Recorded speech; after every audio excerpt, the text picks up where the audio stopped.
Hi, my name is Mark Netchma, and I'd like to talk to you about one of my holdings, what I'm thinking about ENDP,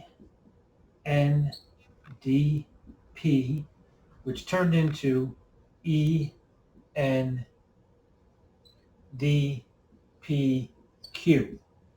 Because of the opioid lawsuits, the company went into bankruptcy, Chapter 11. When they went into bankruptcy, Chapter 11, the stock had been trading up to about $1. And I bought into it probably around 60 cents, and then I just kept averaging down. Today, I got people who follow me in a panic saying, oh my God, the stock isn't trading anymore, and it dropped down to practically nothing. That's because the stock went dark. And it went dark because only experts can buy it. However, you can sell it. That puts in a situation where the demand is not as high from retail investors, and it kind of foils the market a little bit. But I want to let you know, I'm looking at the screen right now, and the ask is exactly 0.0659, and the bid is 0.059. Okay?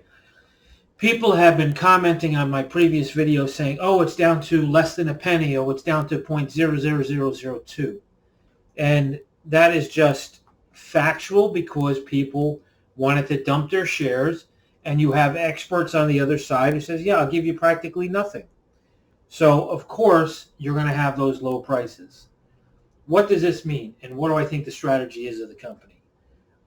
I think the strategy is that there are more and more lawsuits that keep coming at ENDP, and they don't want people to be able to jump into the stock because it's too high of a risk.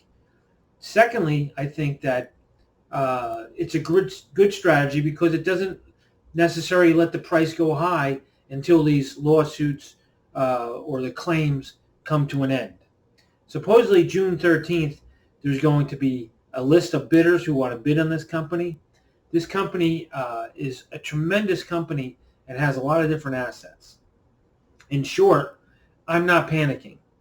I have a lot of money invested in this. I'm not looking for anybody's sympathy. I'm a big boy. I make my decisions based on what I think is logical. So to me, if I was running the company, it's kind of logical to do what they just did.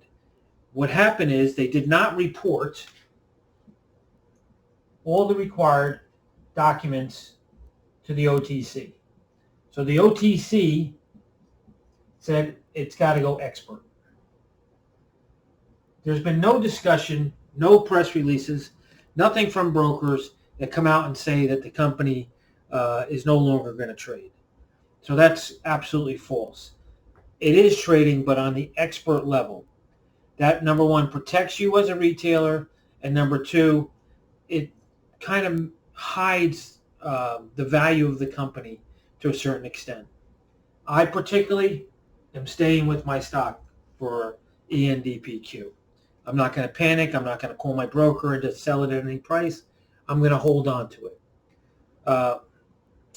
Since I'm doing this video now, I guess I was kind of forced into the situation since, number one, it was confusing this morning. It had been a rumor that it was going to go on expert, but I think now we can all understand that, yes, it's on expert level, but there are still a bid and an ask in which you can probably put in a bid if you are an expert trader.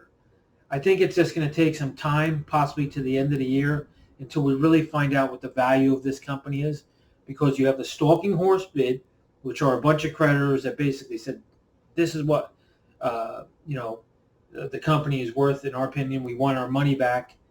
Anything over that from a big company like Pfizer or Amazon or Walmart maybe, or somebody who wants to get a hold or a foot in with the pharmaceuticals, might be interested in this.